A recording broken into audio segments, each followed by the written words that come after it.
Y saludo en la línea telefónica al maestro Enrique de la Madrid Cordero, analista y aspirante a la candidatura presidencial por la alianza opositora. Maestro, gracias por tomar la llamada. Buen día. Juan Manuel, el agradecido soy yo. Muy buenos días y saludos al auditorio. Gracias, maestro. Bueno, pues varios temas que abordar con usted como analista, porque bueno, pues tiene una amplia trayectoria también en este sentido, además del tema político. Pero bueno, vamos a comenzar por uno que ha causado pues una gran controversia y que tiene que ver con este anuncio que se hace que hace el presidente de la República la semana pasada, en donde dice que bueno, va a comprar el gobierno mexicano pues 13 plantas de energía a Iberdrola, esta compañía española que desde el inicio del sexenio fue pues severamente atacada justamente desde las conferencias de prensa mañaneras. Con esto, dijo el presidente, se habla de una nueva nacionalización de la industria eléctrica. La Comisión Federal de Electricidad va a tener pues mucho mayor capacidad de producción y esto redundaría pues en mejores precios o precios estables para todos los mexicanos. ¿Qué es y qué no es esta adquisición de estas 13 plantas de energía a Iberdrola, maestro de la Madrid? ¿Cómo no, Juan Manuel? Pues mira, lamentablemente todas esas aseveraciones no son verdad. Y déjame explicarte por qué no son verdad. Primero, estas 13 plantas las va a comprar un fondo privado cuyas siglas son MIP. Pues no las compra el gobierno federal, las compra un fondo privado. No forman parte de la Comisión Federal de Electricidad, y entonces por lo mismo no puede ser una nacionalización. No es verdad que es una nacionalización. Segundo, no aumenta en nada la capacidad de generación de electricidad de la CFE, y me explico. Hoy en día esas 13 plantas tenían un contrato exclusivo con la CFE. Toda la electricidad que producían solamente se la podían vender a la CFE por ley. Entonces, esas mismas 13 plantas, que ahora serán propiedad de este fondo y que seguramente administrará, no será dueña, administrará la CFE, pues va a producir la misma electricidad que producían antes. Por lo mismo, no es cierto que aumenta un solo vatio de electricidad. Es como si yo te vendiera a ti mi coche, ahora lo tienes tú, quizás se lo prestas a otra persona, y de repente resulta que hay 3 coches. No, es el mismo coche, nomás que ahora estará administrado por la CFE. Entonces no aumenta en nada la capacidad de generación de electricidad. Por otro lado, también, si bien es cierto que el fondo es privado, los recursos hasta el momento son públicos, porque están garantizados por el FONARIN, que es un fondo de Banobras, aparentemente por créditos de la banca de desarrollo, y yo me temo que el día de mañana van a querer, digamos, ensartar este papel también a las Afores, porque ya no saben cómo llegar al dinero de las Afores.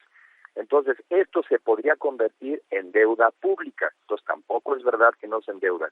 ¿Quién gana? Pues yo digo que gana Iberdrola. Primero porque se sale ya de una relación muy conflictiva con el gobierno mexicano, que se la pasaba amenazándolo, hablando mal de ellos, queriéndole poner multas. ¿Quién gana?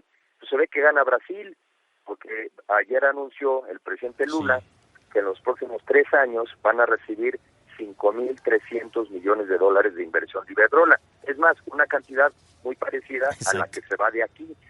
¿Y quién pierde? Pues pierde México. Primero porque nos quieren seguir engañando y tratándonos como tontos. Y porque no estamos aumentando en nada la capacidad de generación eléctrica que este país necesita. ¿Y qué pudiera acabar pasando?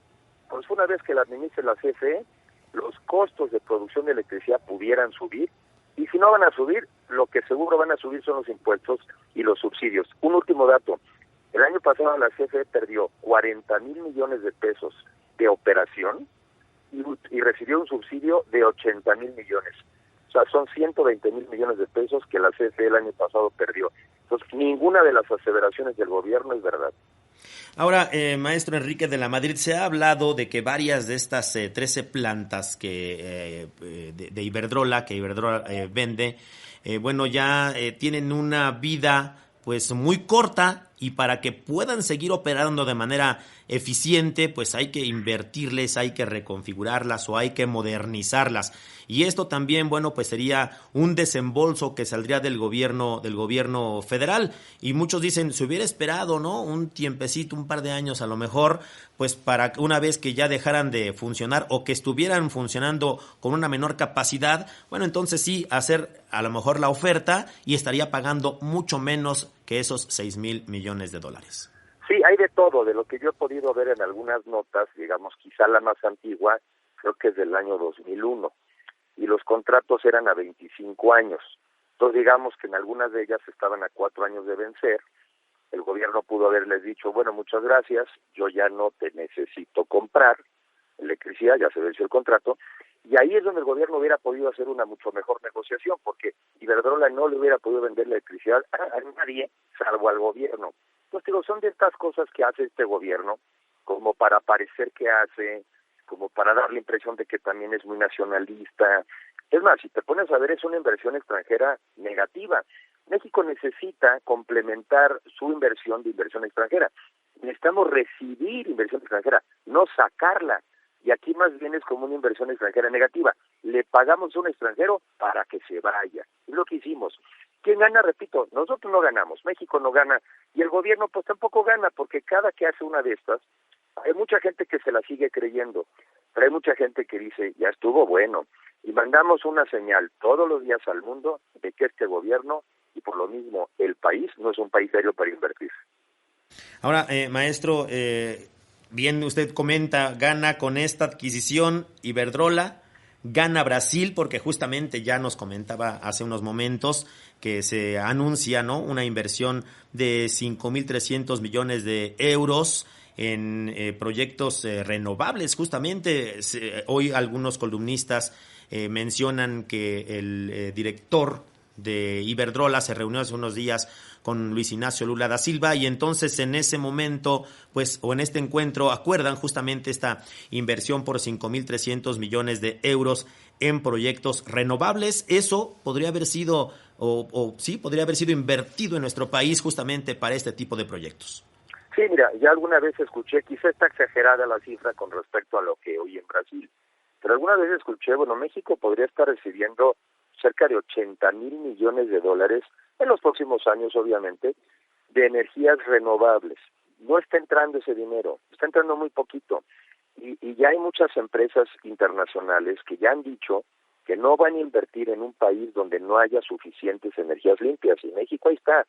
Yo en mis viajes que hago por el interior de la República, hay muchos estados donde ya no pueden llegar nuevas inversiones porque la CFE no les puede garantizar electricidad y además no permite que las empresas por sí mismas la generen.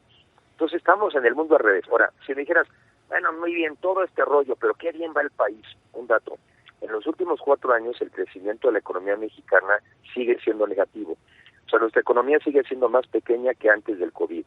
Y algunos me dicen, bueno, Enrique, caray, pero ¿no sabes que hubo COVID en México? Sí, sí sé, pero también hubo en el mundo. Y en los mismos 4 años, mientras México no ha podido crecer, en Colombia crecieron 14%. No es el COVID, son las malas políticas públicas de este gobierno las que impiden que la economía crezca. Y mientras la población sigue creciendo, por lo menos como en 1,5 millones de habitantes cada año adicionales, y la economía no crece.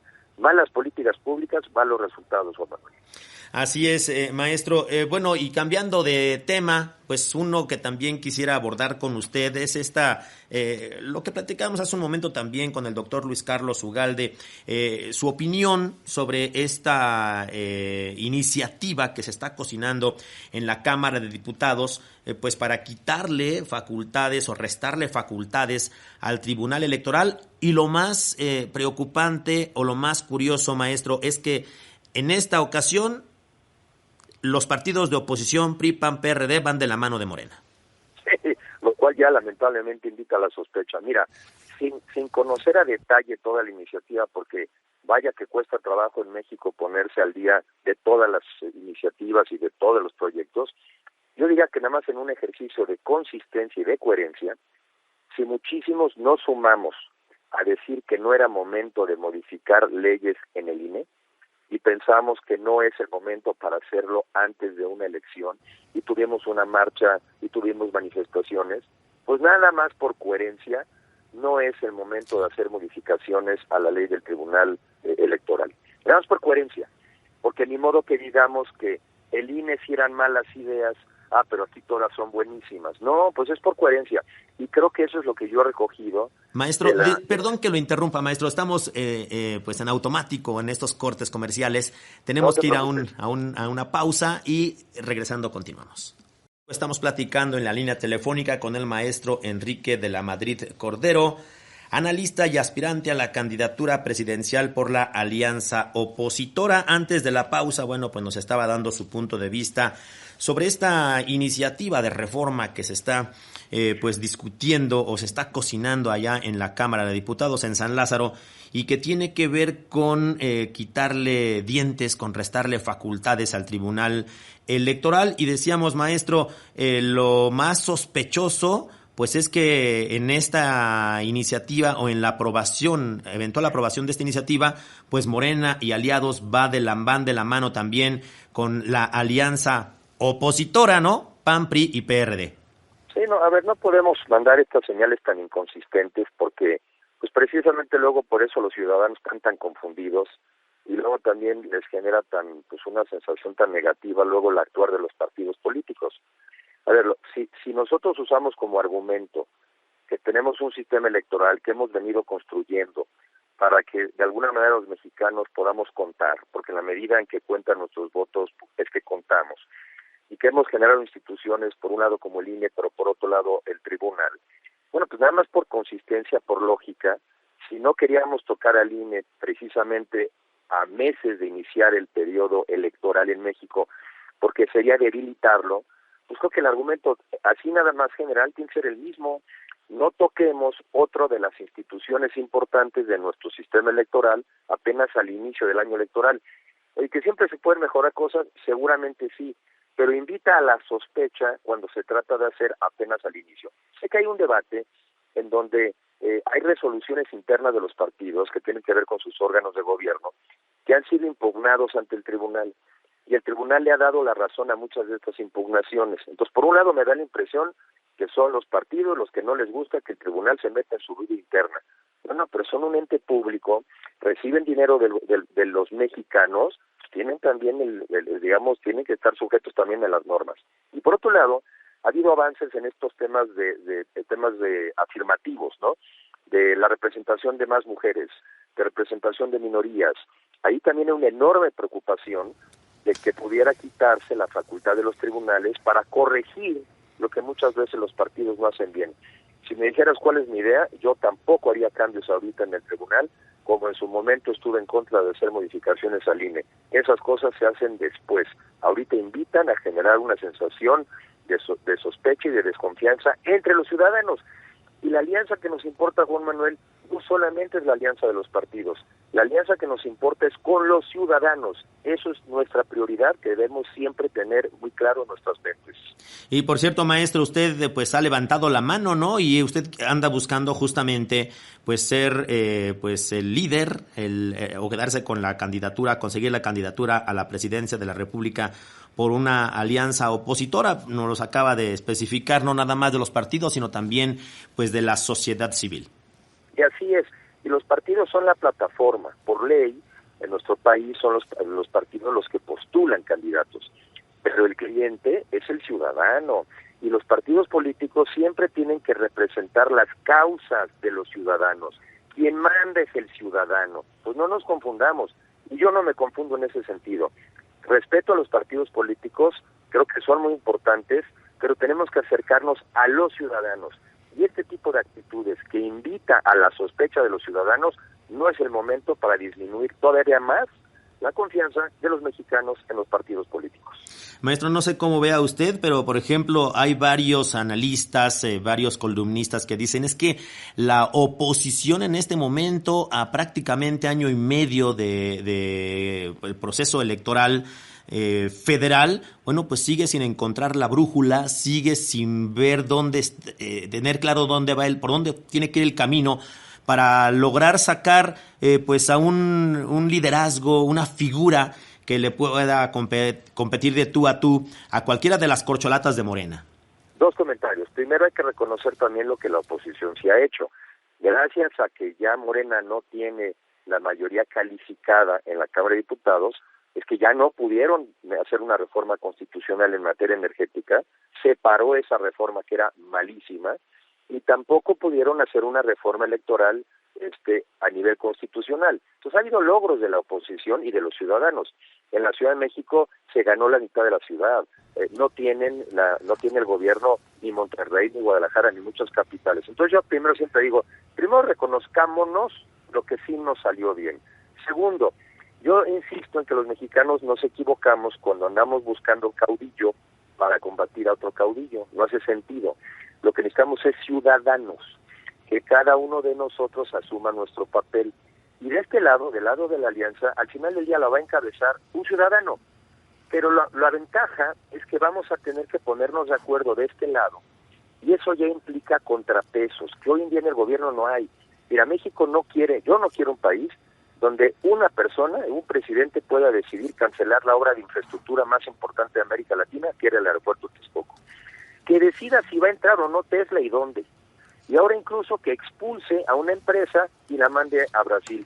Ese es el México que no necesitamos. Entonces, que no se desespere la ciudadanía si de este lado no de caudillos.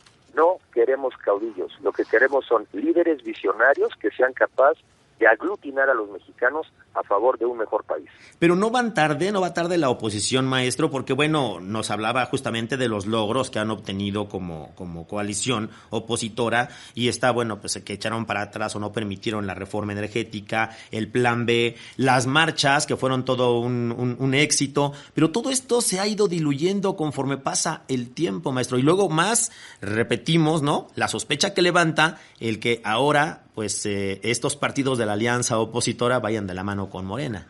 Bueno, por eso yo voy por partes. Primero, como mencioné antes, yo no creo que sea un buen momento de hacer este tipo de modificaciones. Una, porque no hay que cambiar el procedimiento electoral en el México de hoy, y la otra, porque no hay que debilitar todavía más la confianza de los ciudadanos en los partidos. No hace sentido. Vamos por ellos, vamos a tratar de volverlos a convencer, de que tengan otra vez esperanza en nosotros, de que crean que sabemos muchos de nosotros lo que hicimos mal y que vamos a enmendar esos errores. Por eso no hay que cometer más errores. Pero segundo, estamos ahorita en alianza en dos estados muy importantes, Coahuila y el Estado de México. Y el Estado de México es un estado que por sí mismo representa cerca de 7 u 8 estados de la República, nada más uno de ellos, y vamos en alianza. Entonces ahorita también hay que concentrarse en ese resultado. Una vez que pase, estoy seguro que entonces se van a acelerar ya los tiempos para que haya reglas claras, transparentes, democráticas, y que participen los ciudadanos para escoger a los candidatos para la presidencia, para la Ciudad de México y para 9 gubernaturas.